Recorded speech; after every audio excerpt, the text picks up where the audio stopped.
Hello students, आज हम digestive system के मेन ऑर्गन्स और उनके फंक्शंस को एकदम सिंपल और एग्जाम फ्रेंडली वे में समझेंगे। अगर आप क्लास 10 के स्टूडेंट्स हो तो ये टॉपिक 3 या 5 मार्क्स के लिए बहुत इम्पोर्टेंट है। सो मेक श्योर आप वीडियो एंड तक जरूर देखें। सबसे पहले ऑर्गन है माउथ। डाइजेशन यहीं से स्टार्ट होता है। टीथ फूड को छोटे पीसेस में तोड़ देते हैं। सलाइवरी ग्लैंड्स सलाइवा रिलीज करती है। सलाइवा में एक एंजाइम होता है, सलाइवरी एमिलेस। ये स्टार्च को मेल्टोज में कन्वर्ट करता है। एग्जाम टिप्स दे रही हूँ। डाइजेशन बिगिंस इन माउथ, लिखना मत भूलना। अब सेकंड है ऑसोफेगस। ये एक मस्कुलर ट्यूब है जो माउथ से फूड को स्टमक तक ले जाता है। इसमें एक स्पेशल मूवमेंट होती है, पेरिस्टल्सिस। पेरिस्टल्सिस का मतलब है वेव लाइक मसल्स कॉन्ट्रैक्शंस। ये मूवमेंट फूड को नीचे पुश करता है। थर्ड है स्टमक। स्टमक एक मस्कुलर ऑर्गन है। ये फूड को स्टोर करता है और गैस्ट्रिक जूसेस के साथ मिक्स करता है। स्टमक में 3 इम्पोर्टेंट चीज़ें होती है, HCl एसिडिक एनवायरनमेंट बनाता है और जर्म्स को किल करता है। पेप्सिन प्रोटीन्स को पेप्टोन्स में डाइजेस्ट करता है। फूड यहाँ सेमी लिक्विड फॉर्म में कन्वर्ट हो जाता है। नंबर 4 है small intestine. Small intestine digestive system का सबसे लंबा पार्ट है। ये कंप्लीट डाइजेशन का मेन साइट है। यहाँ पर लिवर से बाइल आता है जो फैट्स को ब्रेक करता है। पेनक्रेटिक जूस में 3 एंजाइम्स होते हैं, amylase, trypsin, lipase. Internal juice digestion को कंप्लीट करता है। अब बारी है स्मॉल इंटेस्टाइन। स्मॉल इंटेस्टाइन के अंदर छोटी छोटी फिंगर लाइक प्रोजेक्शंस होती है जिसे विली कहते हैं। विली का मेन फंक्शन है न्यूट्रिएंट्स को ब्लड में एब्जॉर्ब करना। अब क्वेश्चन आता है, विली एब्जॉर्प्शन कैसे फास्ट करती है? इसके 2 रीज़न हैं। लार्ज सरफेस एरिया ज़्यादा होने से एब्जॉर्प्शन ज़्यादा होता है और सेकंड है थिन वॉल्स की वजह से न्यूट्रिएंट्स इजीली ब्लड वेसल्स में पास हो जाते हैं। एग्जाम में लिखना, villi increase surfaces area of absorption. ये लाइन बहुत इम्पोर्टेंट है। अब बारी आती है लार्ज इंटेस्टाइन।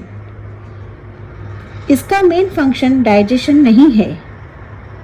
ये वाटर ऑब्जर्व करता है, मिनरल्स ऑब्जर्व करता है और सॉलिड वेस्ट यानी फेस फॉर्म करता है।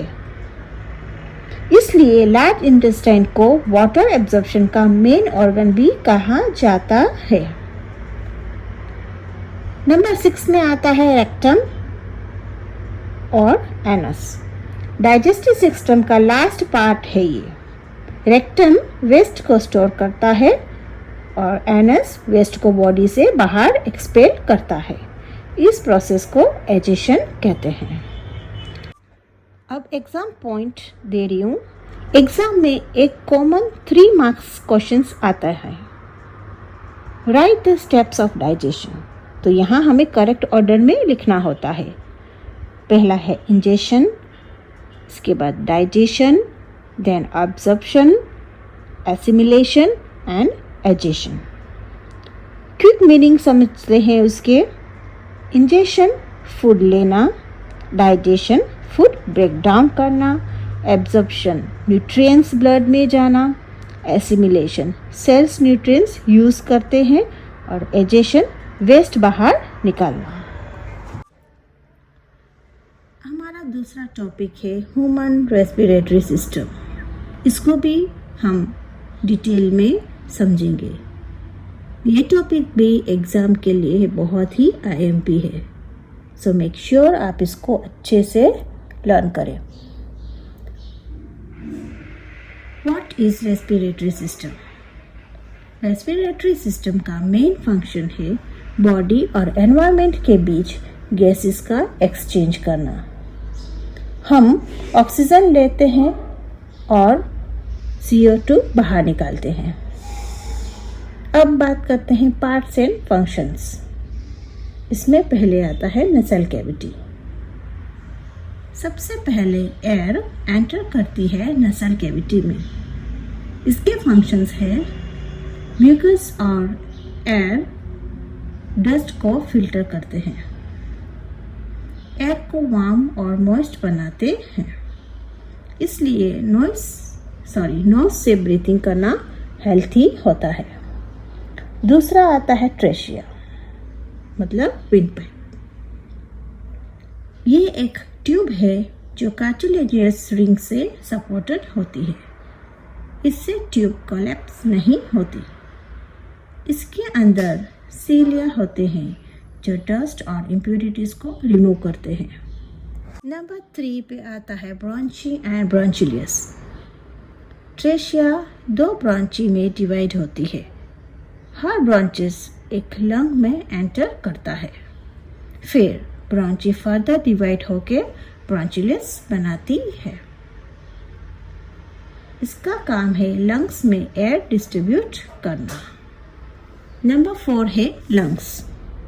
लंग्स सॉफ्ट और स्पॉन्जी ऑर्गन्स होते हैं। इसके अंदर मिलियंस ऑफ एल्वोली होते हैं। ये ब्लड कैपिलरीज से रिच होते हैं।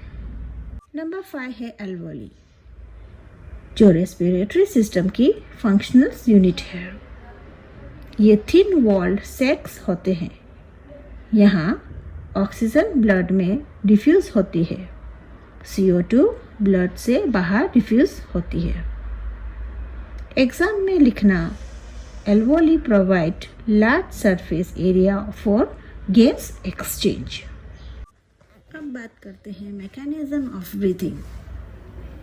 इनहेलेशन के time lips move up and out, diaphragm contact करता है और डाउनवर्ड मूव करता है।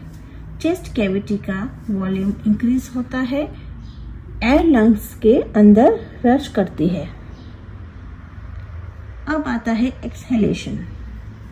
एक्सहेलेशन के time lips move down and in, diaphragm relax करता है और अपवर्ड मूव करता है। चेस्ट कैविटी का वॉल्यूम डिक्रीज होता है, एयर लंग्स से बाहर निकलती है। सो स्टूडेंट्स, अगर ये वीडियो आपको हेल्पफुल लगा हो तो लाइक, शेयर एंड सब्सक्राइब ज़रूर करें। मिलते हैं नेक्स्ट वीडियो में। Till then take care.